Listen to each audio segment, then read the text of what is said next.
Hi, I'm Mike from 1A Auto. We've been selling auto parts for over 30 years.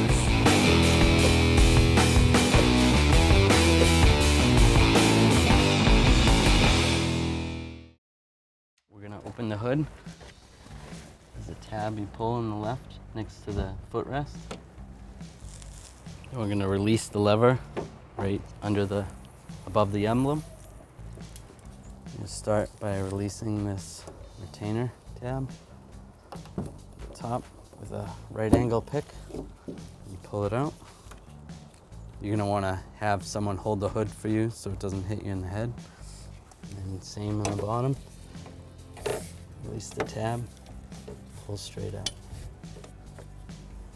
Now we're going to reinstall the take, line it up with the ball. You're going to push on until it clicks.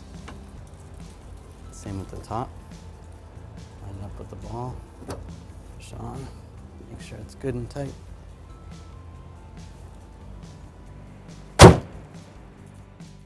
Thanks for watching.